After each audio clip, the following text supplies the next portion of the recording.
I can't Yeah. tell anyone that. You can include in Cut. this. No, the thing is, like, at the end of the day, like, we all put our pants on the same way. The one thing I wish I would have heard was, you aren't the problem. So we'll just jump right into the conversation. So I guess first, let's go ahead and get a little bit of background on you. Where are you from, and how did you get to be so passionate about mental health? We'll start there and see where it takes us. Yeah, perfect. I'm from Bend, Oregon. Yeah, I grew up there my whole life. Yes, I live in Los Angeles right now. I'm trying to model along with advocating for mental health and self-empowerment, especially with LGBTQ youth and young adults. So Yeah, awesome. I think what made me so passionate about my mental health was my childhood growing up and the struggles coming out in like a religious household and how that had such a toll on me. And I'm like, well, I know I'm not the only person who's going through that, so I'm gonna make sure I do my best for others to hear what I wish I heard, you know? So I guess just to kind of paint that picture for anybody who's watching, what kind of an area is Bend, Oregon? Yeah, Bend, Oregon is in Central Oregon, so right smack in the middle of Oregon. It's a beautiful city, lots of outdoorsy things, a big ski area. Do you like skiing? It's sad because for someone who grew up in Oregon, I've never skied yet. Really? But I can't tell anyone that. You can include it in this. Okay. You can include it in this. Yeah, I've never been skiing, but I've done snowboarding. Not good at it though. Yeah. Not my thing. I want to try, but it looks way too hard. I'm like, ooh. Yeah. It's snow. I like being warm while I moved here. Yeah, fair enough. So the weather can't be the only thing that brought you to LA. No, it's definitely not. So when I grew up, I was like, I'm going to leave. Once I move out, I'm going to leave. So I graduated high school. I planned with a friend. Yeah. And we're like, I'm moving to Los Angeles. You can come with me. She was like, sounds good. I kind of moved down here because just like the open-mindedness, the culture down here, and it was something I wanted to be part of. I wanted my voice to be able to be heard in the city. So yeah. Why Los Angeles? There's so many other cities, of course. Yeah, I don't know, something about Los Angeles has always it's a magical city. It's beautiful here. The people here are beautiful. The fashion is beautiful. And it was a place I feel like I could fit in for once.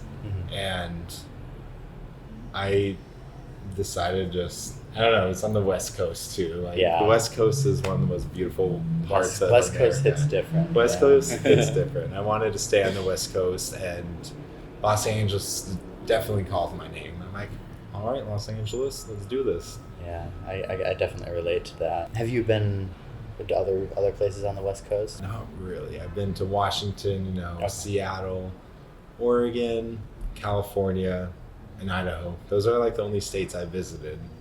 And I need to visit some more, but I haven't been to Idaho or Washington. I guess California is the only state on the West Coast I've been to. I did San Francisco and then Los Angeles. But I haven't been to San Francisco. Really? I want to go. I drove by. It's a different vibe. It's much different, but there's some similarities too. Yeah. There's a lot of hills.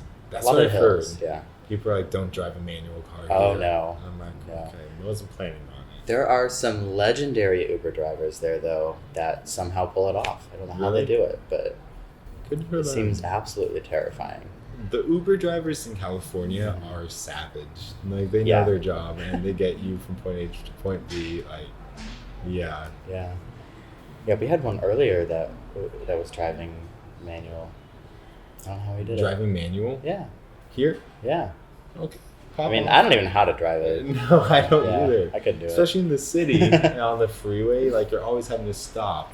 So anyone who can drive a manual, like, you are a god.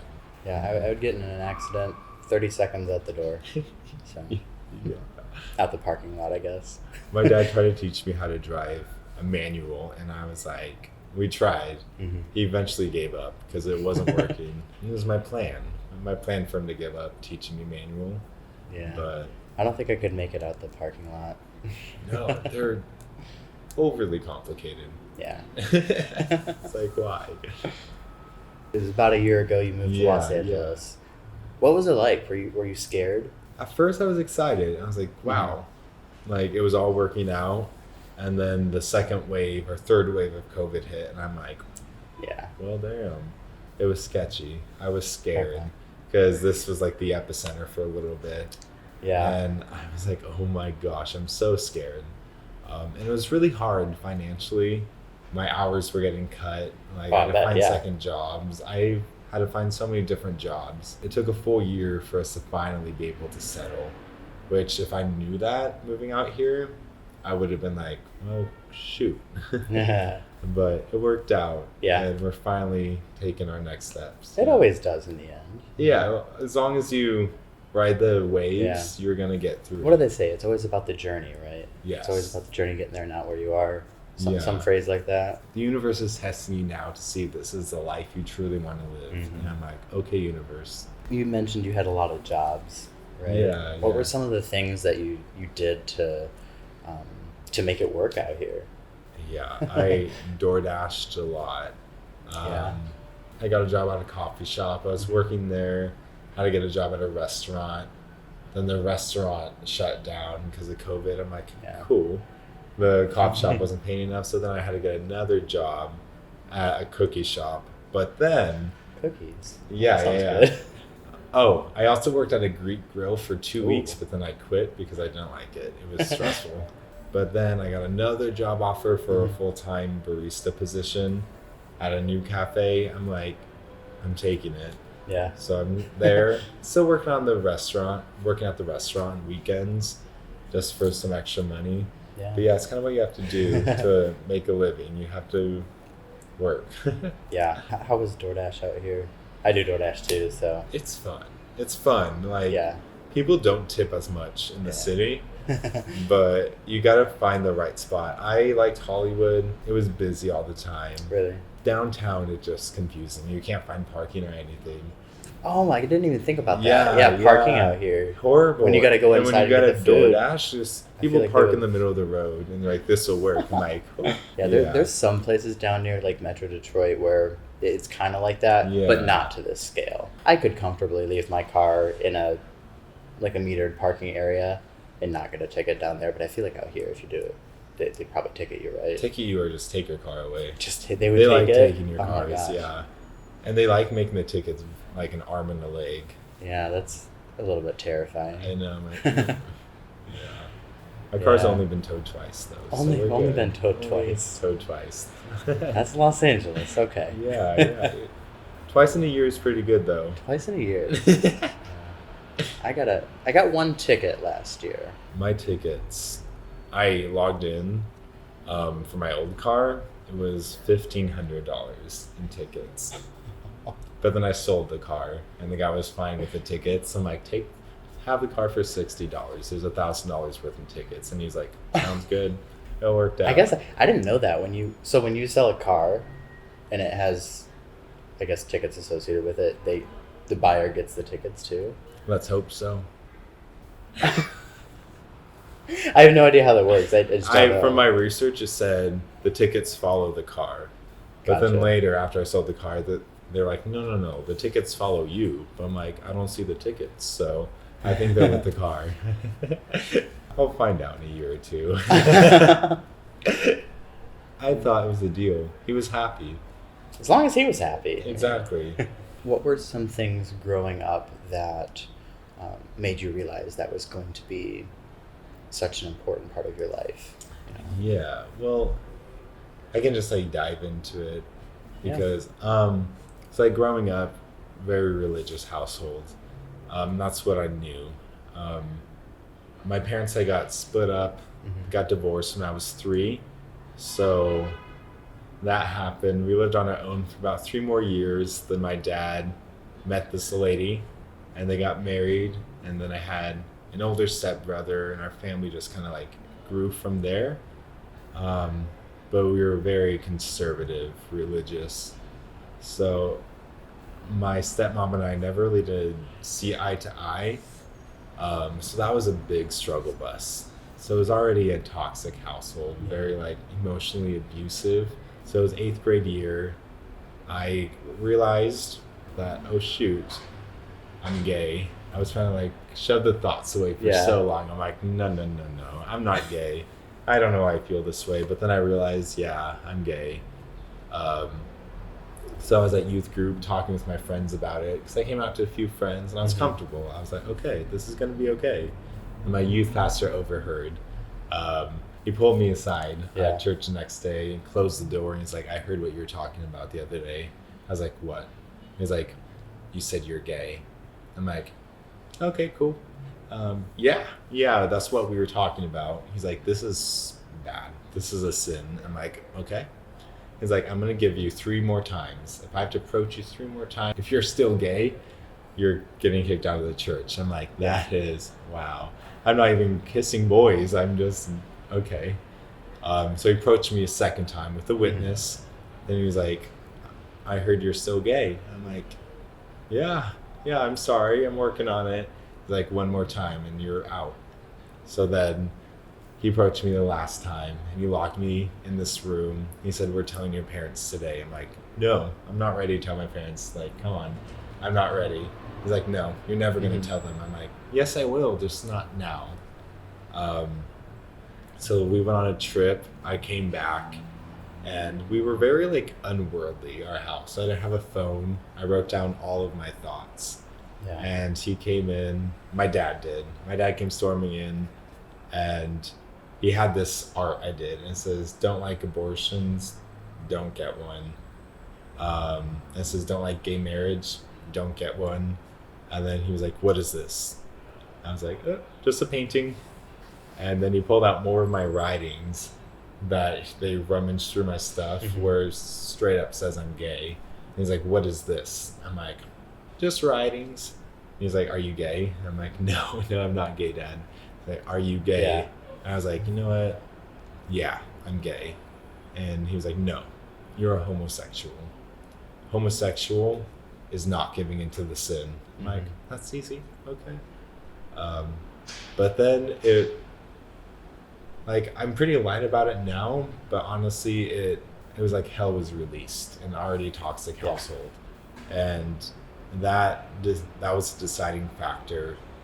Like a bridge just burned for my dad and my stepmom.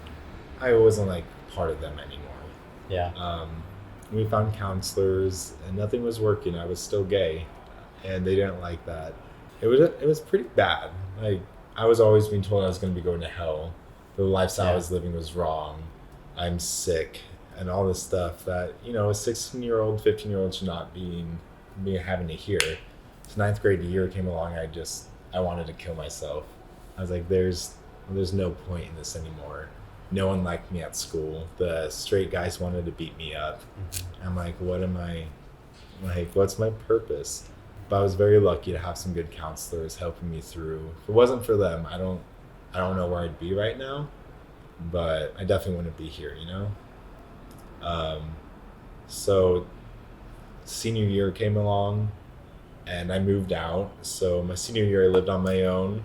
I got my first boyfriend, and I was like, I felt really confident in this guy. I'm like, okay, this is a cool guy. I'm gonna tell my dad about him because I wanted to be open with him about who I actually am, and I'm still the me. And then he was like, I will never respect this decision. This is sick. This is gross. I won't respect you. I'm like, cool. So then my boyfriend broke up with me a few weeks after. I'm like, okay. Yeah. So I lost him, and I lost a big role model, and I just felt lost. But then I listened to some podcasts and stuff that got me through. And at the end, about 2 months, I was like, wow. Like, I know I'm not the only person who's going through this. Like, there are so many other kids going through the same exact thing I did. Unaccepting parents, like toxic relationships. So I just want to give people something I wish I heard, Yeah. So I just started sharing it on my Instagram and stuff, and I was getting such positive feedback. People were like, I'm so glad you shared this today. I'm so glad to hear this.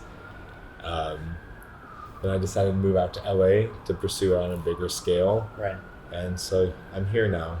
Yeah. So was it that moment, that breakup, that that was kind of that turning point that made you realize that's what you wanted to do? Yeah, it definitely changed a lot of perspectives, and I'm like, okay, yeah. Well, you said you couldn't have been the only person going through that. Yeah. And you're right, not the only person going through that. No, so. for real, yeah.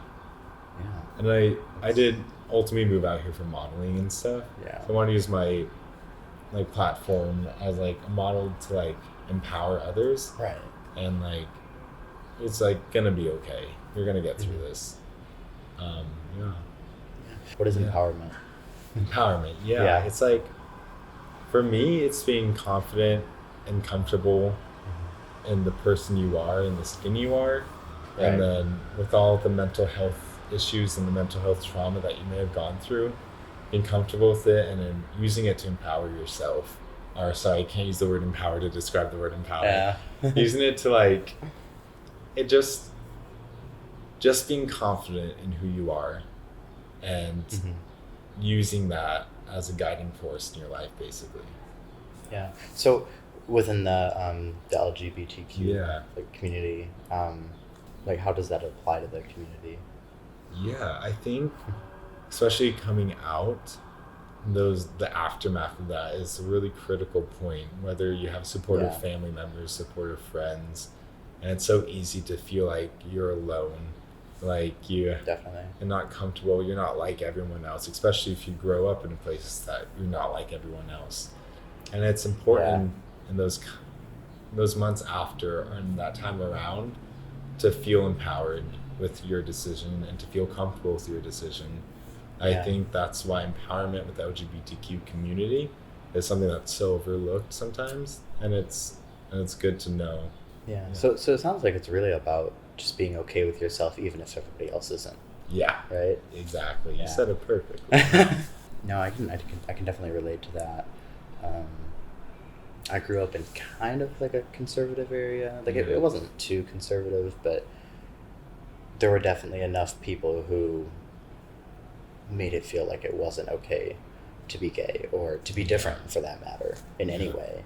If you didn't fit the the status quo, people looked at you weird. And I can totally understand wanting to move to a city, not necessarily Los Angeles, but a city in general, or anywhere that you would feel accepted. And I think it's such a big thing for the LGBTQ members to want to move to a city because they'll find that acceptance. Yeah. And they will. But what I ultimately learned from moving to this city is I'm not going to find acceptance from anybody else. I can search forever. But until I love and accept myself, then that's when that's the only acceptance I need in my life. That's the only acceptance that's going to matter at the end of my life. Yeah, it's going to come from within first, and then the extra validation and acceptance from outside. Exactly. Definitely. Yeah. So Los Angeles is a fairly accepting city, would you agree? To an extent? Yes. Yeah. For sure.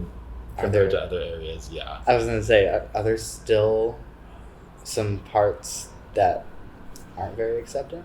I'm going to be honest. Do you want my honesty? Yeah. Okay. Yeah, definitely. LA, you will find your group here for sure, 100%. It's very accepting, but walking on the streets, the homophobia here is more people are more comfortable being openly homophobic in the city for some reason. Interesting. I've gotten more homophobic slurs walking down the streets in Los Angeles than I have in my hometown. But people kept it quiet there. Okay. But here people are bold here. I'd be walking with my boyfriend and they'd be like, your moms are gonna be so disappointed. Something like that. Someone asked if I had AIDS. Right, do you have AIDS? I'm like, no. And she's like, okay, have a good day. That's so... Stuff like that. I guess for me that's kind of unexpected, but at the same time it makes sense because I feel like in general people are very bold here from what I've noticed. So you have lots of bold people from different backgrounds and different groups. Yeah. I guess from where I'm from, people are definitely more quiet about it. Yeah. So you get the looks and everything, but other than that, the people won't really say much. Yeah, I feel like they... If they do, Yeah. it's usually not too hurtful. You're foreign to their world, Yeah. But, like, their world is the world that you're living in. It's the place you're living in. So they really feel no... Yeah, no, I like the way you put that. Yeah. That makes sense. Compared to here, like, it's everywhere. Yeah. So I feel like people need to be more loud about their opinions. I don't know if that made sense. I'll figure it out if it makes sense or not. Yeah, on the camera. We can do some editing magic. So LA people are very bold. Yeah. What other things have you noticed since moving here that were maybe kind of like a surprise to you? I think everyone told me it was going to be expensive. And I'm like, yeah, okay. Like, it'll be expensive, but, like, I can handle it. Holy cow. It is so much more expensive here. Yeah. It is crazy expensive for everything. Like, you almost do need 2 jobs if you don't have a full-time job. But, like, if you're willing to make it work, like, you definitely get what you pay for here. You get sunshine, you get beaches, like, and when LA's open, it is beautiful. It's like you get what you pay for, and if you're willing to pay $6 for a bag of potato chips, go for it. Like, no, potato chips are like $3. So a case of water costs more than my arm. I'm joking. No, that's not true. It's interesting you say that, though. We spent $6 on a case of water earlier. You did? Yeah. A case of water costs more than a case of water should cost. It's water. Yeah. Like, I think it's funny. Like, the earth just supplies us everything we could possibly need, and we created money and this. But that's cool. Yeah. No, I definitely understand that, though. The cost of living here is ridiculous. It is ridiculous. Like, this place, it's actually a pretty good deal. It's $1,800 a month, but that is a steal. That is not what I was gonna guess. Steal. I was gonna guess $2,500. No, usually places like this will cost $2,500. Yeah. And we have a pool and stuff, and we live in the heart of downtown. I don't know how we did this, but we did it. It's called manifestation. I'm gonna start manifesting things. No, do it. Do it. If you want it, it'll come to you. I want a lot of things. I'm not saying a lot of things start coming my way, though. But wow. So I don't know if you mind me asking, but yeah, like is like utilities included, or we have to pay for electric? We got to pay for electric. Okay. Yeah. But water's included. We have to pay for our laundry, which is downstairs, and it's all quarters. So you got to make sure you have quarters. You got to find quarters. Yeah. Wasn't there like a coin shortage not too long ago? Exactly. You're telling me. I think laundry should be free right now if there's a coin shortage, but it's interesting. It's not like I can ask a store for coins. They won't give it to me. Yeah, like, especially if they're short on quarters or whatever. Yeah. You have to just go to the bank. Well, that sounds like kind of like a pain in the ass. I don't know how we can be short on something we make, though. That's what I'm always curious about. Yeah.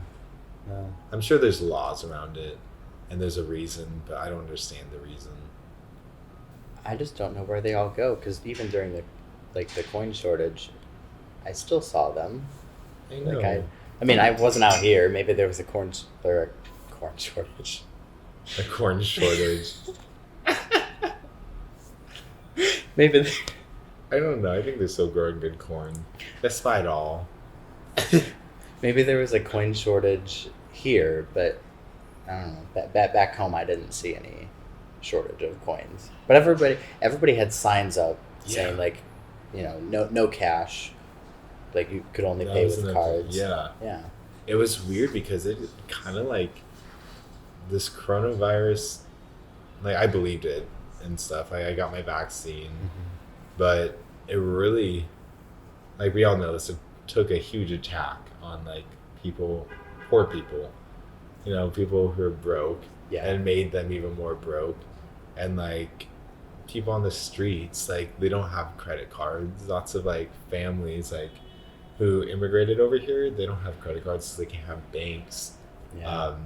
So it's, I think, And they didn't get the stimulus checks or anything. yeah, either, they get stimulus checks, yet they were still struggling. Yeah, people on the streets, they rely on coins and dollar bills. Oh yeah. Yeah, if they can't go in a store and use a dollar bill. Right. So how would they? It's sad. How would they be able to spend money on groceries? I know. That's rough. Wow. But luckily everything's cash. Everything is cash again here. So, Yeah. Yeah. When was the coin shortage? I almost said corn again. Corn shortage. I think we're still in a coin shortage. That is a hard thing to say. We are still in a coin shortage, I think. But I don't know. Cryptocurrency is going to be the new money. Yeah, everybody's going to start accepting it. Like, I got a notification from Venmo. Venmo was like, "You want to get started with cryptocurrency?" I'm like, here's everything you need to know. I'm like, that is so much to read. I don't understand money or cryptocurrency, so I know it's weird. That's funny. But cryptocurrency is going to be the new money, I guess. Yeah. It's waterproof. It's waterproof. I haven't heard anybody say that. It's another plus for cryptocurrency. I know nothing about cryptocurrency. How much do you own? Any? I don't know how to own it. That's okay. I don't know any either. Oh, I follow the news. Aspiring You guys gonna hackers. talk about something more exciting than chain shortages? Oh, is this going right now? We just had talked about how the breakup was kind of like that turning point that made you want to really pursue this as, well, you just mentioned off camera, your brand, right? Yeah. So how did you take it from just moving to Los Angeles to turning into what it is now, like what you post on Instagram and everything? Yeah. How did that, I guess essentially that brand develop, So I think if you saw my Instagram before, I was just a serious person. I was going about life trying to like blend in with everyone else. Yeah. And after that breakup, and when I finally became okay with it with myself, it was just me simply just sharing stuff on Instagram, just like a quote. Like, wow, this stuck out to me today. And then people, like reaching out, texting me like, thank you for sharing this. I need to hear it. I'm like, okay. I started sharing some stuff on TikTok. And then they started picking up and people started liking them. I'm like, oh wow, that's cool.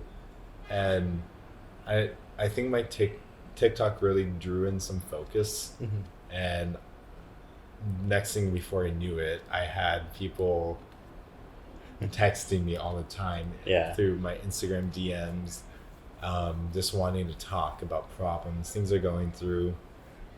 And I think when it really, and it's that type of gratification that keeps me going, Yeah. When I have a 12-year-old girl reach out to me and she was like, I want to kill myself. And it's the weirdest thing. And it's a lot of pressure. I was just going to ask. It's a lot of pressure. Is that a lot of pressure? Yeah, it's a lot of pressure. I can imagine. And that's why I've had to take a lot of breaks for myself, mm-hmm. because it's instantly putting me in this position where, but anyone who reaches out to me, I'll talk to them. Yeah. But it's when people were like, this video just like saved my life today. And I don't know if they're being dramatic or right, but you wouldn't have any way of knowing. Yeah, that, right? But the fact that they thought my video saved their life that day, and like brought tears to my eyes, and still does. It makes me, maybe what I'm doing is good. Maybe what I'm doing is what I'm supposed to be doing. Yeah. Does it ever bring chills to you too? Yeah, all the time. I can imagine. I had a safe house. I used to do safe houses on TikToks, mm-hmm. and they're just live videos where anyone to come and just talk, Yeah. And there was a good 900 people that joined, asking just their problems and stuff. I couldn't answer everyone, Oh, of course not. No. but it was just like 900 people wanted help, 900 Yeah. people like needed some encouragement, some empowerment, and it shows that there's so many people out there right now that are struggling, especially with this pandemic. In America right now, especially after this coronavirus is officially over, it's already facing, like, people are talking about the economic crisis, all those crises, but it's facing such a mental health crisis. Yeah. There's something not enough therapists out there to help. There's not enough mental health professionals to help. No, Because really not. no, not at all. We've had kids who was in the same position as you were, or I was, stuck at home and not able to access the outside world for this past year. They're struggling and they're damaged, and especially those kids who have been in very toxic households, they haven't been able to leave. And it's almost scary what's gonna be, or what people are going through right now. The suicide rates, we've really hit a low with our mental health crisis right now. And how to fix that, it's like, was a big question, Yeah. Because it's like, what can you do except just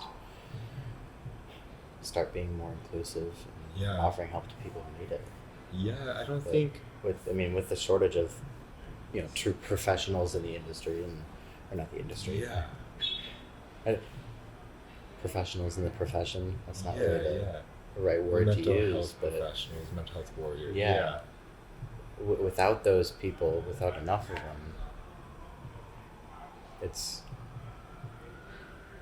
tough. There's not enough. No, there isn't. But thing is, you don't need to be a mental health professional to make sure that someone doesn't kill themselves at the end of the day, You don't need to be a professional with mental health to do that. I think people need to, at the beginning of this pandemic, everyone said, this is going to bring us closer together. We're all human. This is what I'm realizing, we're all human. But now that the world's coming back together, no one's really changed at all.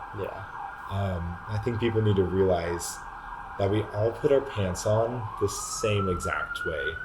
That person struggling on the street, they don't have a house, they put their pants on the same way you do. They're still a person, and they deserve every amount of respect that you deserve, There's we were talking about money. Money's such a made up thing. At the end of the day, we're people, and we need to make sure that we make it to the end of the day, Yeah, definitely. I like how you put that. Yeah. So you said it's a lot of pressure doing what you do. Yeah. Has anybody ever come to you with something that was just so much to handle that you couldn't do it, or you didn't know how to handle it, or didn't know what to say to them? Is it hard for you to figure out how to help people, or does it just come naturally? It is hard because I have my life too, and I have my issues. Yeah.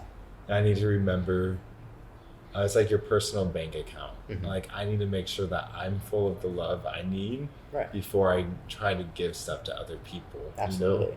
And it's been hard. I've had lots of young people, young girls especially, message me about self-harm, and especially right after they did it. I just cut myself again. Yeah. And that's really hard because it is a safety issue.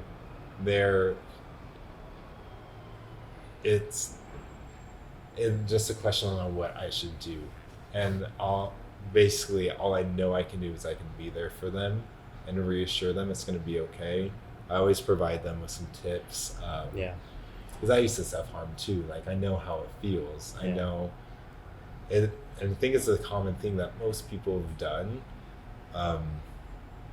But yeah, those ones really shake me, because self-harm is, I don't know, you've really, sorry, I'm messing up my words right now. No, it's okay. I just hate seeing like a 15-year-old cutting themselves because they don't think they're worth enough.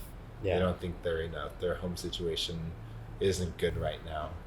and I wish I could help them physically, and I wish I could physically be there, but all I am is an Instagram account that they're messaging. I'm a person, but like that. There's no more I can do besides my words to give them, and I do message back, and I do provide them with the empowerment and tips and strategies. But lots of the people I've talked to, and I'm not taking credit for it, I know it's 100% them, because if you want to change, you got to be the change for yourself with habits like that. But lots of the people I've talked to, they stop cutting, and that's exciting. That's awesome. Yeah, I mean, that's great. Yeah. Alcohol was another thing. A few people messaged me about alcohol problems, and it's something I've never experienced, so I don't. Yeah. But I always research, I don't ever like wing it. I make sure what I'm saying is correct. Yeah. Because it's like someone's life is in my hands. Oh my gosh. Someone's the amount of pressure. Yeah. I can imagine you face on a daily basis with that. I've definitely taken lots of breaks from it and just what are some ways you kind of de-stress from all that, decompress? I remind myself that I am my own person, and I can't take on everyone else's problems as my own. Even probably some doctors, I would imagine, or maybe some surgeons, or maybe people who deal with cancer patients or something like that. Anybody who's struggling with a health problem or something like that, there's probably a lot of pressure involved, and being able to just leave that at work and go home and live your life too. It's got to be hard. And honestly, it's like with almost everything, every profession, you've got to leave it at work. Well, for some people they can't, I understand, but that's true. Especially with that and those. Every job's got its things, Yeah. Everybody complains about getting emails all hours of the day, night, and that kind of stuff. So, what did you see yourself doing, let's say 2 or 3 years ago, and how is that different from what you're doing now? 2-3 years ago, it's crazy. I still wanted to live in Los Angeles. I was like, I'm gonna live in Los Angeles. I wanted to go to school for acting. The COVID messed that up. COVID was like, no. And my parents didn't want to financially help with that, so I couldn't, So then I still moved out to LA. And how's that different from now? I'm still 50, it's crazy because I wouldn't have seen myself living like this, not going to school. But I'm especially advocating for mental health. That's something I wasn't really thinking about 2-3 years ago. But as time changed, it became more of a focus for me and other people. That's so you were going to school for acting. I guess what kind of acting were you thinking of doing? I'm just curious. I was really into film and stage acting. And I got accepted into a school. That's cool. But I didn't go. But it's okay because I'm very happy right now with how my life changed and turned, and even though this is not where I would have seen myself, I'm so happy I'm here right now. Eventually I'd like to get into some voice acting. I've done a little bit before. I was producing training videos for a manufacturing company, but you'd be good at it. You got a good voice. You got a good voice. Later I'll show you my my training video. No, that'd be awesome. Super boring, but I'm not going to school for it though. I mean, you've got the voice for it already, though. Thank you. That's what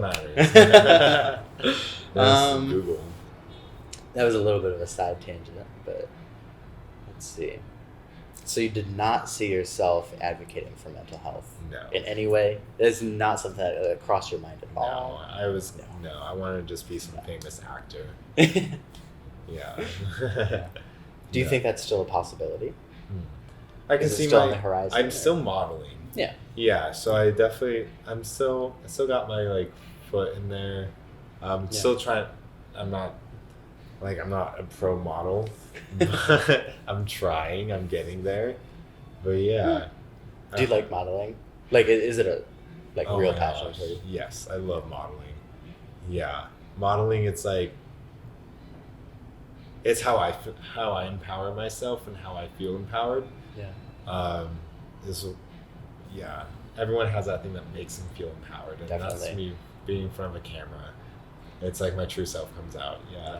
For me, I think it's being behind the camera Yeah. and getting creative in like the editing room and getting to not necessarily like create conversations, but kind of getting to piece things together in the best way. And I've made other videos too, so yeah, I definitely understand that though. Everybody has their thing that makes them feel 100%. Yeah. Is that like a form of expression for you too? Yeah, I'd Yeah. say so. Yeah. That's- do that's you what I think feel. it's an expression for you too? I think so. Yeah. Like I feel like I put a piece of me in Yeah. each one. Yeah, because you got to make it how you want. Yeah. And actually being on camera is a little bit weird for me too. Like that's not something I'm super used to. So it's still something I'm adjusting to. But It's just awkward. It's just like you got a whole audience. yeah, Like, a they're whole not there audience yet, but they'll of be Tyler. here. No. Yeah, but when I first started doing these, I did them a little bit differently. They were more talking head style, like documentary style. Yeah. But then I was like, no, that's not really what people want to watch, though. They want to watch conversations. Like, it's much more personable when there's two Yeah, people on yeah. camera versus just, like, one person giving, like, an interview, So Yeah. that's kind of why I decided to put myself out there and just jump in the frame for the last few episodes I've done. Plus a couple more that are still waiting to be released. But Yeah. That's Yeah. awesome though. yeah, it's been a lot of fun. Still something I'm getting used to, but Yeah, it's but you definitely got fun. the setup and it's looking Yeah. good. Yeah. Yeah. No, the dream is to have like 6 cameras and like studio Really? lighting. Yeah. That's amazing. Yeah. I have so many things I want to do, but they all require a lot of money. But you can do it. Just as Yeah, long as manifest that manifestation, it. you know? I promise you, it will work. Yeah. It's Tyler. worked for me so far. I realized the name of the podcast is Coffee. Yeah. We should have gone coffee. I feel bad now. No, but I was going to suggest it too. So, what is your favorite kind of coffee? We gotta just dive into this here. Okay, I can do this. You see, I really like. My favorite coffee, like coffee drink, is a flat white, oat milk flat white, an oat milk cortado, or how do I say that? I like went to my throat. An oat milk flat white, an oat milk cortado, or just an oat milk cold brew, or just a black Americano. Like I got Yeah. sophisticated taste, you see. Sophisticated, yes. But like, I used to like drink really sweet coffee, but as I matured, I'm just like I like black coffee or Yeah. flat whites. Yeah, I can go either way. Honestly, I like the sweet drinks, but there's definitely times like last night. I just got a cold brew, like just plain black. I don't know what kind of cold brew it was. I didn't even ask. I honestly just asked. We were at, where were we? It was the Colt in Santa Monica, I think. Yeah, I was like, do you guys have cold brew? She was like, yeah. I was like, I'll have one of those. But You need to try a slow drip cold brew. slow drip, yeah. I can show you some places that have it. I don't think so. Do you guys have slow drip in New No, York? slow drip is like it comes through this like, Oh my gosh. and it's like so strong, but it's so good. At some point. Probably find it somewhere out here, right? Yeah, I'll show you guys. I'll tell you guys a shop that has it. Good to know. Okay. But yeah, I like cold brew. There's this coffee shop back in Michigan that does a lot of seasonal drinks, and seasonal drinks, they're all sweet, right? So they always have like a honey and lavender latte in the springtime. A what? A honey and lavender latte. That's what we have. We have Really? a lavender latte. Yeah. Okay, so I'm gonna have to try that, and I have to compare.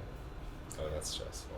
Oh, it's stressful. Yeah. I mean, I'm gonna like them both, so Yeah. you know, can't go wrong with it. But I'm finding that I like fruity drinks almost. I never would have thought I would have liked fruits and coffee mixed together. Yeah. But they also have a rosemary and orange latte Oh, that need I to try like. that. Yeah, Yeah. it's super good. But That sounds they're delicious. like 2 for 2 or fruity and like floral drinks Yeah. are something I never would have thought I would enjoy as far as like coffee goes, but it's right up my alley. So. See, a good one is a white chocolate lavender cold brew. That's a drink I could drink every day, with like a soft top on top. Ooh, take me to heaven and back. Now I need coffee. Oh, I know, gosh. we're talking about coffee. I'm like, wow, I'm so tired all of a sudden. I was so tired I was yawning. No. Yeah. This just put me to sleep. No. I think. I still don't feel like I'm quite adjusted to the time change either. Oh, forgot there's a time Yeah. change. What time is it over in Michigan? I don't even know what time it is right now. It's 6:47. So. It's like almost 10 o'clock. Wow. Yeah, in I was just Michigan. thinking like, wow, I couldn't leave it in bed. No. Yes. Yeah. So, When you said that, I was like, my eyes rolled back into the back of my head, and I was like, yeah, we make this soft top at our shop. It's like this sweet cream, so delicious. And Gotta do you try need to try it. the lavender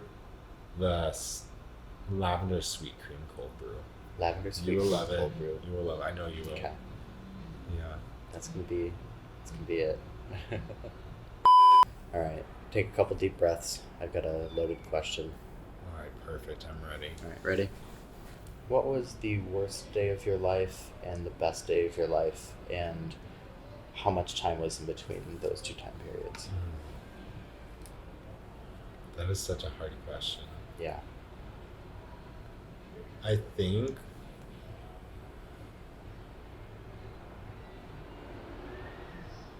honestly, probably one of the worst days of my life, I'd say, was when my parents found out I was gay. Because that was the day that, like, my relationship with them just burned, you know? Yeah. And it was almost unfixable after that point. Yeah. The best day of my life was probably moving here. Was one of like the most gratifying days ever, because I got here because of my hard work, Mm-hmm. and Yeah. I was an adult, and this is the life I wanted to live, and I was about to live my life the way I wanted to. Yeah. And it was crazy because it was a fresh new start. Yeah. It's like you're finally here. Yeah. Yeah. Those days, how far apart were they? They were 6 years apart. Wow. Yeah. So 6 years. That's a new question, by the way. I've never asked Yeah. that to anybody before. I think I'm going to start asking I that like question. that It's a really, Yeah. depending on the topic, Yeah. I be like a that really, question. really difficult question. But It was just weird to think that like we were all like in high school or college like yeah. 5-6 years ago, and Yeah, our life it's that so- we live so now. crazy, isn't it? Yeah. Oh. Where do you see yourself growing your personal brand from here? Yeah. So I definitely like I talked to you guys, plan on like releasing a podcast here soon, Yeah. getting out more in the public. I really hope to, now that COVID's over, to get more like public interactions about Definitely. mental health Yeah. and just hear people's stories, you know? Yeah. So I'm hoping to get active again on TikTok and stuff like that. Yeah. So I messed up. Have you ever thought about doing like live events or speaking engagements? Yeah, Something like I that? definitely would love Yeah. to speak Yeah. at events, at schools. That is I my was gonna say ultimate schools, goal. yeah. Yeah, be different really powerful. GSAs. Yeah, I want I want to be able to reach youth Mm-hmm. easier. Well, that's where the Yeah. youth are, I mean, in the Yeah, schools. yeah. So that's So if any of your schools want me to come for free, I'll come for free for now. But yeah, I definitely want to like get into some schools and just speak. Yeah, yeah. That's like yeah. shorter term goals. 10, 15 years from now, where do you see yourself? 10, 15 years from now. It's a tough one. I know. Professionally, Anywhere, yeah. Any way you want to Yeah. interpret the question. 10, 15 years from now, I definitely see myself more in a permanent, settled environment. Yeah. Right. Yeah. I don't know where I'd be living, but professionally, I see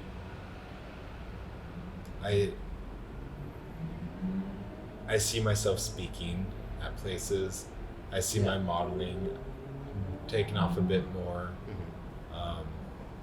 By hopefully in 10, 15 years, I hope to have more of a public image with mental health, Yeah. especially with the LGBTQ community. Now to get there, it'll be tough work, but Yeah. that's what I see in 10, 15 Yeah. years. But I mean, you've proven that you're willing to put in the True. work. Exactly. This year I've changed a lot. So like 10, 15 more years, it's gonna, It's gonna go up like that. Yeah, you know? yeah. Yeah. So I mean, you kind of answered it more like the professional Yeah. and personal routes. Yeah. So, I definitely think see, you covered both maybe I'll have a bases. family in 10, 15 years. I'd Yeah. love to have some kids. It's weird. I don't see myself having kids right now, but I know in 10 years I'll probably, Well, there's time too. there's time, You know? there's time. Married, with kids, Yeah. maybe. Well, I mean, you just moved to the city recently in the grand scheme of things, Yeah. so it's a lot. You're probably still adjusting, am I wrong?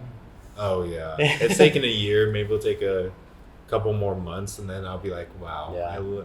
I'm officially an Angelino, as they call us. I didn't know that was a term. I didn't either is that what until they- like a year and a half, a year later. I'm Yeah. like, Angelino? Wow, the ring that goes with that. But yeah, I don't know if I like the ring. That sounds kind of weird. Angelino. Do you like it? I like it. Do you Angelino. like it? Yeah. I'm an Angelino. I don't know. It's a You mouthful. get used to it. Yeah. It's just like people that live in Los Yeah. Angeles don't want to identify as a Californian, maybe. Makes Angelino. sense. They're Yeah. just their own country. Yeah. Well, I feel like Los Angeles is a lot different from other parts of California too. And I mean, I guess I've been to San Francisco and I've been to Los Angeles, and they are two different vibes. Yeah. So even, I guess, the biggest city in the northern part of the state isn't the same. Mhm. So, yeah, it makes sense that they don't want to identify with the rest of the state. They want to be their own thing. So, Yeah. I feel that. Yeah. It has a ring to it, though. It does. Yeah, I It feel does. it. Yeah, it's weird because like the LGBTQ communities in every city is so different, and lots of like something about gay men in Los Angeles. They're very like ruthless and very like it's kind of toxic here. Yeah, lots of Yeah. cities has a toxic like gay culture. It's a big hookup culture in Los Angeles. I can imagine, yeah. Yeah. I'm lucky I found a pretty cool guy. Pretty That's cool. good, He's yeah. really cool. He's really cool. I love him. But it was definitely lots of trials to find a person like Yeah. him in the city. Because I thought I was just going to move down and find love in the city. Yeah, it was lots of heartbreaks and like weird situations later. But it's a good place to be. Yeah, that doesn't Lots of doesn't sound like it. Yeah, It's easy for 90% of people, I would say. exactly. It's just the toxic. I don't know. I've talked about this before. Toxic masculinity within the gay culture. They feel like in their lots of gay men and maybe women, but I know speaking from like perspective, feel like their failure to conform to heteronormity. Is that the word? Heteronormity? Yeah. I feel like when a gay man comes out, Mm-hmm. his failure to comply to like society's hetero norms, like, have been stripped away. So Yeah. it feels like he feels the only way to comply with society is to take on this toxic masculinity in a way, and that's a big thing here. It's like, I didn't know people got pec implants until I moved to Los Angeles, and they do. They want to put on this persona of being this strong, buff, built guy Yeah. because they feel like they failed society by not being straight. Right. I don't know if I'm saying like going too much, but this is, No. and if you Gotcha. don't comply with those norms, you're not with them. You're not with the gays, you know? And that's where it gets really Yeah. toxic, because the toxic masculinity in the gay men community is outrageously huge, and lots of them are blind to it. Mm-hmm. You know, there's the body positivity in the gay community is not there 100%. Wow. Yeah. Are you on or were you on the apps at all? Yes. Is If it you're really watching toxic and here? if you're like under 18, do not download Grindr. I repeat, don't download Grindr. It's like the worst decision you can make Yeah. under 18. Right. Grindr, I thought getting Grindr I was going to find love. No. I lost my virginity and I got in very scary situations. Like, Grindr's not... Yeah, Tinder, like, it just all so toxic. It just comparisons, and if you do not fit any beauty standards, you'll get bullied.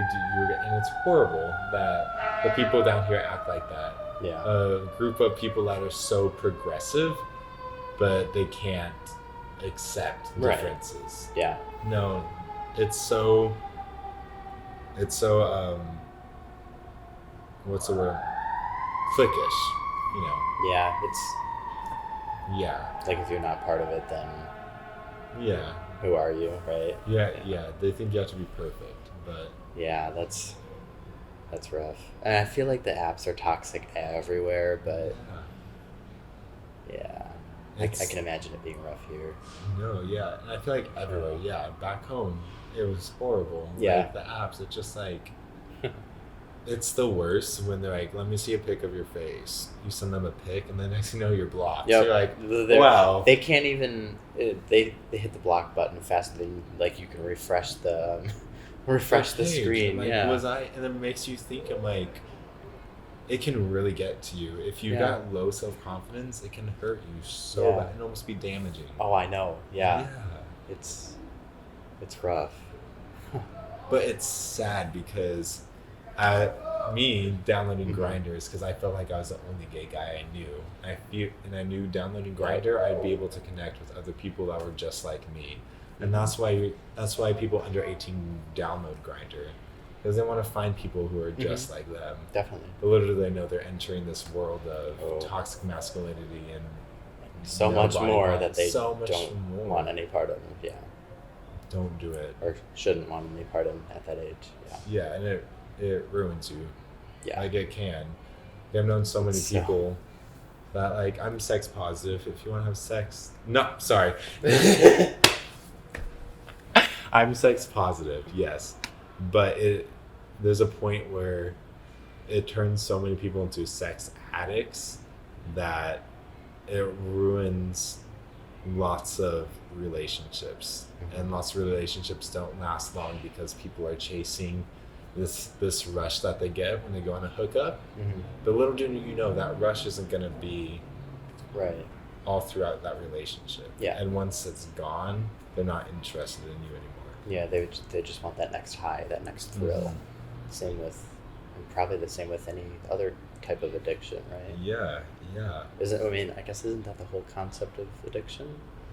Yes. Yeah, I'm not too Yeah. well educated on, like, the science and, like, the brain stuff behind Yeah, addiction. But they're addicted Yeah. to that rush, and that's why people cheat, because they're addicted to that rush. yeah, And it's sad.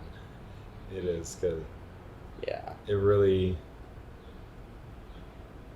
it can take a beautiful person and like break them apart. and their relationships. Yeah.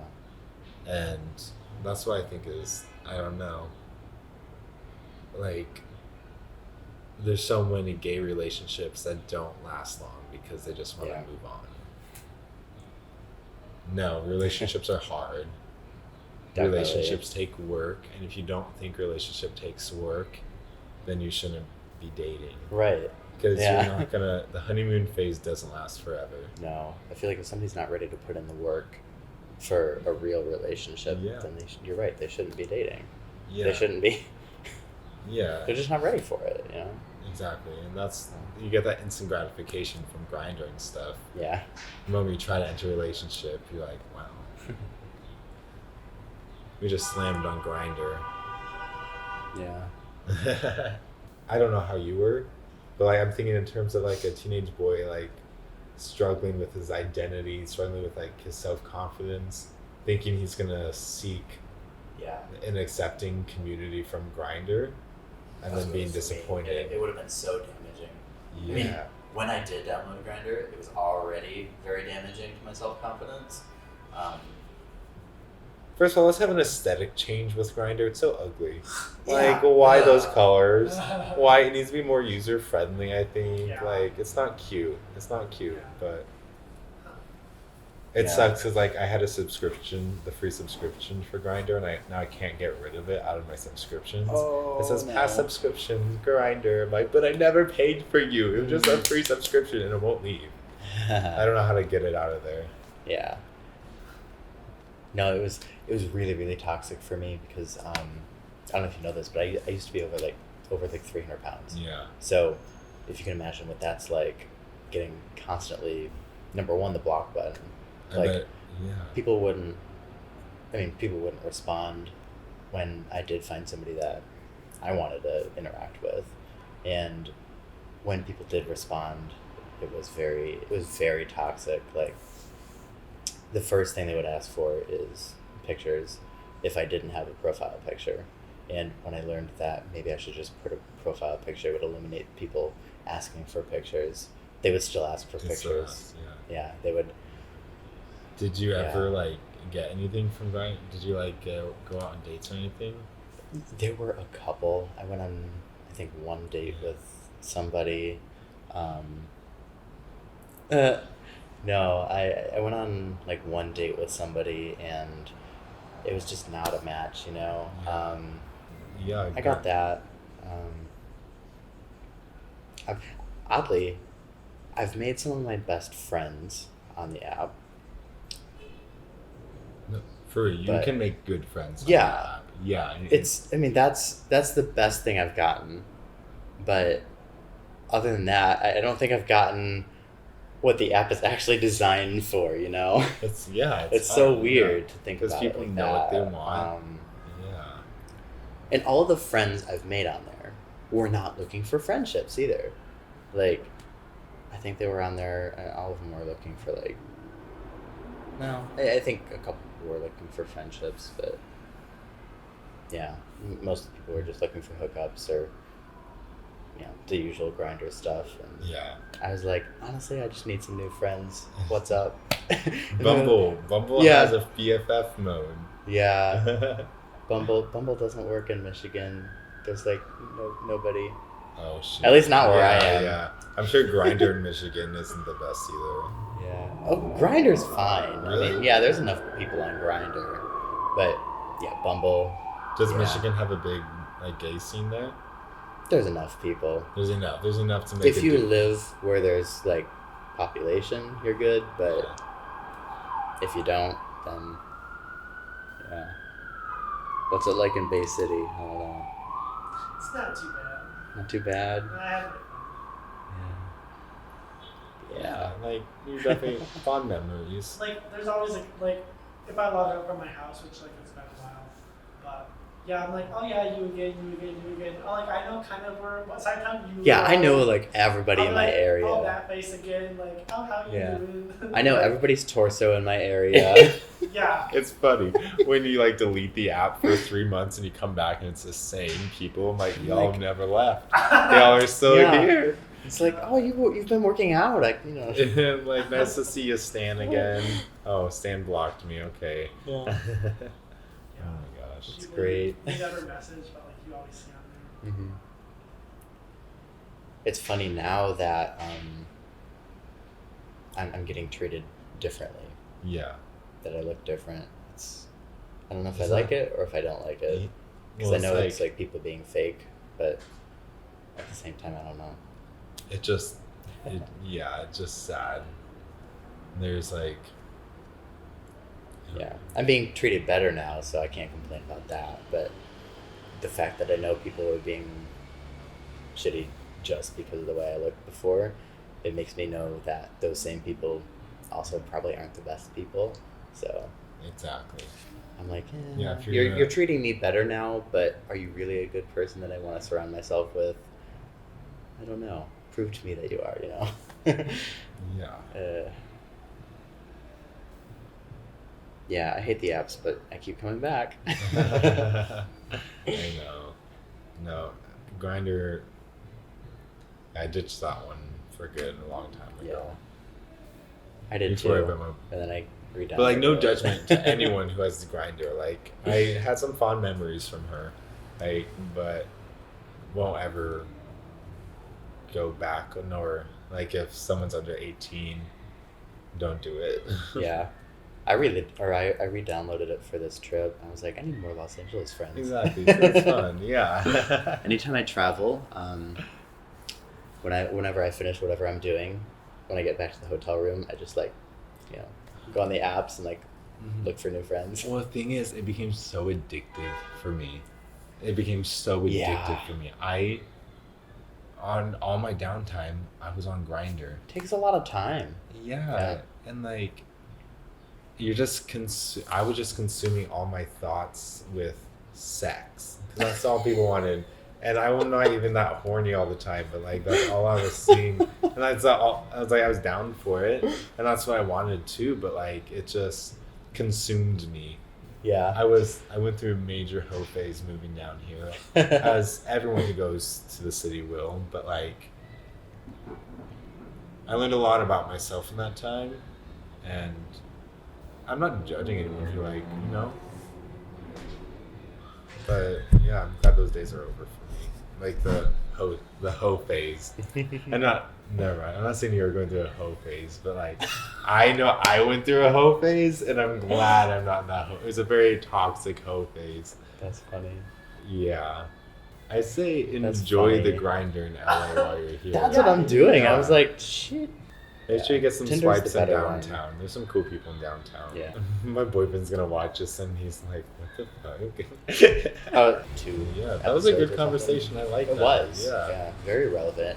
Needed to be talked about. Yeah, because it is a huge thing. Yeah. The toxic masculinity. There's a lot of toxic masculine gay men. They don't know it, but they are. Yeah. Do other people reach out to you about that?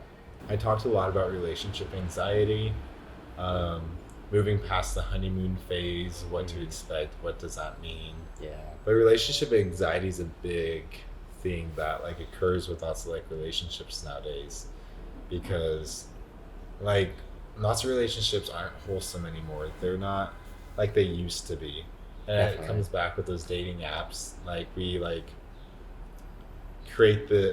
society creates this unrealistic expectation for dating, and through Instagram, social media, and like movies, we think it's supposed to be nothing but butterflies and glorious, beautiful sex all the time. But really, like, the first month, 2 months, yeah, it'll be beautiful. Actually, take it back. A relationship is beautiful. A relationship is what you make it. And Right. if you intend, like, if you want to date this person, if you want to be with this person, like, you need to know it's going to be hard work. It's not going to be easy. If relationships were easy, people would be in relationships for... People would never break up. Yeah, it's that point where sometimes people aren't made for each other, but if you want to be with that person and that's mutual, you both will make it work no matter what hits you. And people need to realize that getting past that honeymoon phase, there's going to be those struggles, and that's the true test to see if you really love each other and if you're going to make it work. Yeah. So what exactly is the honeymoon phase? Yeah. Let's talk about that. The honeymoon phase. Honeymoon phase is like, I don't know, everyone's honeymoon phases last differently, but it's those first critical points in the relationship where you're feeling that high and you're feeling that rush. Okay, yeah. Yeah, and that's why people usually cheat, because once the honeymoon phase is over and they're not feeling that rush anymore, they're like, wow, I'm not in love anymore. No, you're actually entered a real relationship and you've got to work now for that love. Work for it.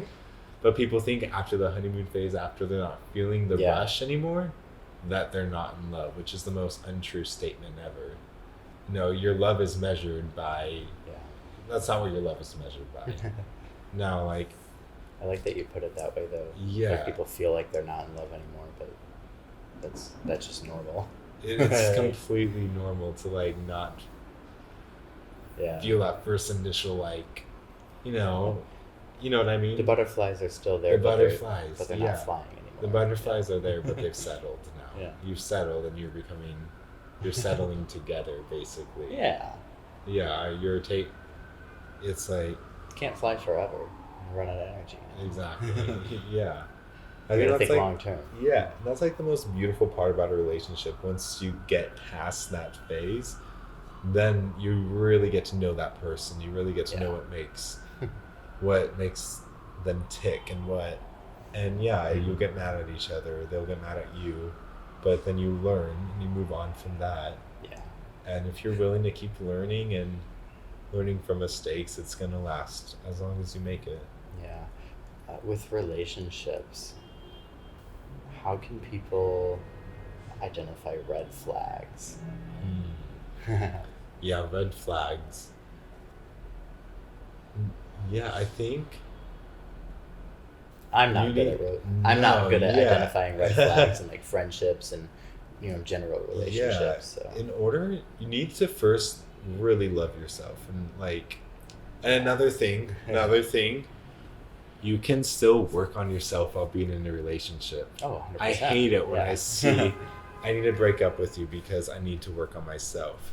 Which, no, like if you love the person, you can make it work. You can still work on yourself. Just because you're in a relationship doesn't mean that you're perfect. You've got work to do still. You can still learn to self-love, because self-love is a never-ending journey. Sorry, I had to jump on that. No, I was just gonna say, shouldn't people always be working on themselves? Yes, you should always be working on yourself, and just because you're in a relationship doesn't mean you should stop.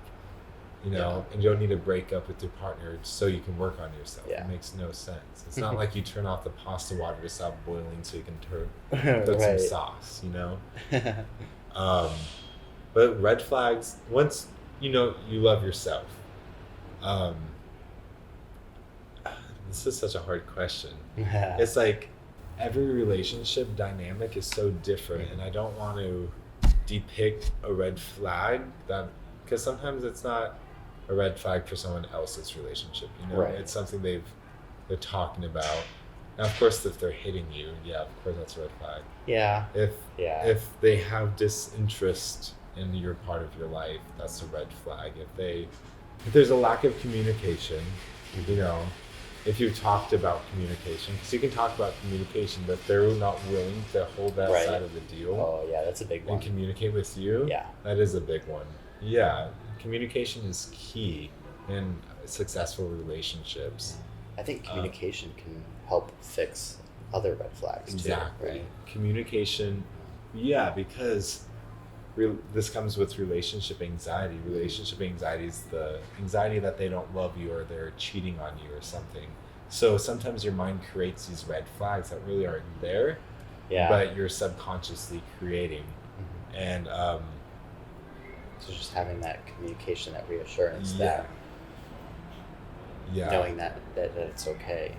I think a good thing that every relationship should do, like once a month or once every 2 months, is really like sit down and talk about, okay, I love it. yeah, that's what we do. Amazing ideas. Yeah. We could just talk about what are some things that you'd like me to work on that maybe made you tick, some things you want me to work on, what are some things we should work on, just like kind of go over the last 2 months, and that I assure you will like that will be supply so much communication. You need, make sure your needs are being met and you're communicating that. I say like make sure like your partner fills your cup and supports you. It cannot be one-sided. You need to make sure, like I mentioned before, the personal bank account, you need to make sure that you're receiving the love that you're putting out, because you cannot give them all this love and eventually drain yourself out and them not give you anything in return. Definitely. That's a major red flag, and that's how you burn yourself out. You need to find balance. You need to find time for yourself. Even if it's at work, you need to find that time away from them. But as to red flags, I truly believe every relationship is so different. You can does that make sense? I feel like every relationship is so different. You can't. Sorry. No, you're good. Oh, You're I came out good. of nowhere. You're good. Oh. Every relationship is so different. It's like you can't really put a ding on it on what is a red flag. Exactly. Yeah. Because, No, but I think you named like some common ones. Some common ones. Yeah. Especially the communication. That's a huge one. If they don't communicate with you, and if you ask them to, like, I'm sorry. You've got, that was good. We've hit so many good topics. We've hit toxic masculinity, relationships. Wow. It's a lot. No, it'll be good because we kind of jumped around a little bit. No, I like that. It's like a conversation. Yeah. Well, that's what that's what I enjoy about it too. I don't like doing things so scripted and so like formal. I don't. Did I ever tell you I hate the word interview? Yeah. Yeah. No, you didn't. No, I didn't. Okay. But yeah. But yeah, I hate the word interview because it makes things seem so formal and so uptight and all that. Like, that's not my vibe. I just like having a conversation and seeing where it goes. Or kind of like you just said, like we talked about communication in a few different ways, but there's like sometimes when you hit things a few different times in a conversation, you get different inflections, different tones in your voice. And when I go to edit it together, you can kind of piece things together in a way that creates almost a new conversation, but that summarizes that main conversation in a way that really highlights what you were talking about. The one message that I want to like give all like LGBTQ youth, it's that like, especially people living in toxic situations, is that you're gonna get out of this. You will. I know right now it's so hard and like you don't see past tomorrow, but like I believe in you. You're gonna succeed. You're gonna go places, and whatever problem like people are making you think that you're not the problem. You're not the problem. It's just because someone can't love and accept you the way you are doesn't make you any less valid than them. And just because their beliefs disalign with your beliefs and who you are, I want to say fuck with their feelings, but like that's not the right thing to say. But yeah, you're not a mistake. You're you, and that's that. And just like that's a lot of words. That sounded better in my head. No. Okay, this is it. You are not the mistake. You're not the problem. You are you, and that's final. That's final. End of story. Yeah. Yeah, you're. That's all she wrote. But yeah. Yeah. Beautifully said. And I think if anyone like comes to like my Instagram or just talks to me, I just want them just to know that, you know, Yeah. that It's gonna be okay. yeah, it's gonna be okay. You're gonna get through this. I 100% believe in you. It's gonna be hard right now, but Yeah, it's not gonna be easy, but yeah, there is a light at the end of the tunnel. yeah, Yeah. yeah. Like you said, it's about the journey. It is. Yeah, it We're really like is. a full circle. It's about the journey, and it's gonna be hard at point. Yeah. Hard at sometimes, but like I have so much Yeah. faith in everyone going through that. Yeah. And even though the journey might be tough, I think you still have to remember to look out the window while you're on the journey. Yeah, Right? look at where you've come. Yeah. Look at where you've come, but you also have to remember to enjoy it and look out the window on the way too. Yeah, So like it's, even if you're not there yet, you gotta focus on the little things and enjoy the little bits you have. yeah. That was a good way to kind of like cap off the whole I don't know. We do that whole perfectly. segment. We're Yeah, like, that rolled together. a full circle. It's not Yeah. about the journey. Yeah. I mean, it is about the journey. The one thing I wish I would have heard was that you aren't the problem. You aren't Yeah. a mistake. Just because they see you differently doesn't make you wrong. Just because it's wrong according to their books doesn't make you the wrong person or the bad person, because that's such a thing that you can feel like you're the bad person, you're causing the problems, but you're not. You're okay. And you are going to get through this. It's going to be hard, but I promise you, I have 100% faith that you will get through this. So Yeah, there's always light at the end of the tunnel, right? yeah, yeah. I don't know. It's sad that people still have to like go through this. That Right. it's not a thing it's not fully accepted yet. That kids are still being told that they're gonna go to hell for their choices. But you're gonna be okay. I promise you. Yeah. Yeah. Yeah. So where can people find out more about you? Yeah. My Instagram has I post lots of mental health tips, mental health advice, just encouragement. I try to offer like daily encouragement. My TikTok, I'm gonna hopefully be releasing a podcast within the next month or two. And just gonna be a place where people can find a home and find advice and find hope. Yeah. Definitely.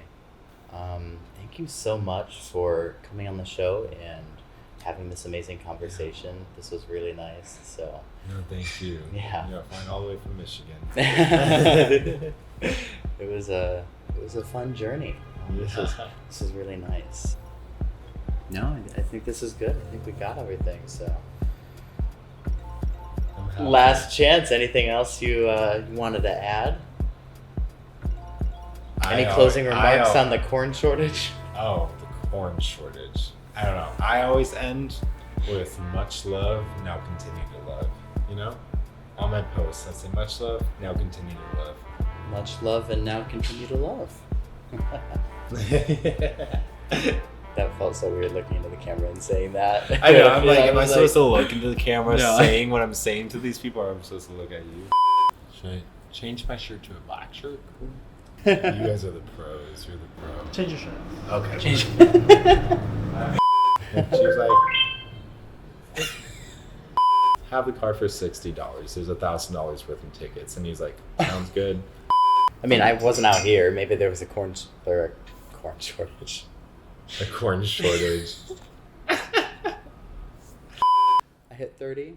That wasn't on there. Oh, I know nothing about cryptocurrency. How much do you own? Any? I don't know how to own it. that's okay. I don't know any either. Oh, I followed you. What is happening on the street? Like, what the heck? It's midnight, sir. Go to bed.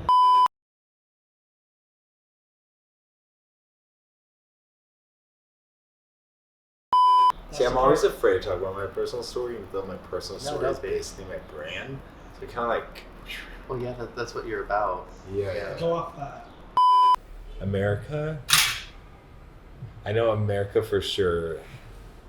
So what exactly do you do? I'll just be blunt about it. You know? Yeah. Well, I moved out.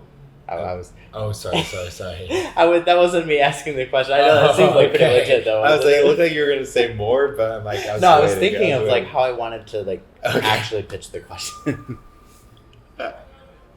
We're just making a blooper reel, aren't we? Now. Yeah, I live in Los Angeles. I'm out here modeling and advocating for mental health, and then, sorry, it's my turn to mess up. No. Okay. I live in Los Angeles. I model along with advocating for the LGBTQ community and oh fuck, I'm sorry. It's I'm okay. so sorry. The stress. You sound so good. I'm feeling the sunburn. I'm trying to control my. Yeah, you're starting to itch it. Stop. I know. I need to wear sunscreen. That's what I was saying. It's gonna be a tan tomorrow. Hopefully. I don't know how to do podcasts yet, so. So what was? Oh shit.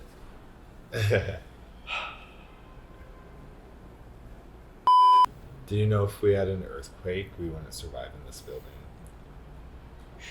No, I didn't know that, but I just remembered California has earthquakes all the time, don't they? Yeah, the ceiling would fall off. Say it a few more times. Angelino.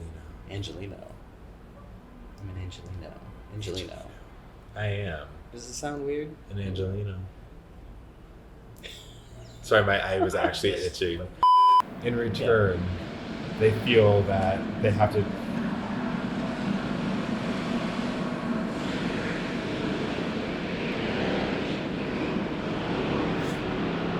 I'm sorry. Pretty well. That like I'm sex positive. If you want to have sex, no, sorry. I say enjoy the funny. Grinder in LA while you're here. That's what I'm doing. I was like, shit. My boyfriend's gonna watch this and he's like, what the fuck? Does that make sense? I feel like every relationship is so different. You can't. sorry. No, you're good. Oh, You're I came out good. of nowhere. You're good. Oh. Every relationship is so different. It's like you can't really. Well, now I gotta know. You gotta say need to it. know. Well, you were just like, yeah, communication is bad. Like you told us, I was like, yeah, bye. Bye bye. Yeah. That was weird. My voice sounded like a sheep there. I was like, huh. Oh, that's not what it sounded like. My bad. I get a notification about everything every crime being committed Oh, really? on my street. Yeah. Oh yeah, how's that? It's cute. People get stabbed all the time. People get shot. People like there's one time like a lady yielding a sword. Nice. But pop off, sis. Never brings you joy. Wield that sword. Oh, it's been going off, so I'll show you guys. Wow. Well, if you guys want, we can always walk over. Like I don't know what you guys are doing, but if you're Wide open. yeah, if you guys still wanted to get dinner, there's so many things down here. We Yeah, can. I'd love to go. Okay. I don't want to like invite myself and intrude, but like. Please Like, come with us. Okay, Yeah. it's like you. That's kind of already invited me, so. Yeah, come with That's a wrap. Um.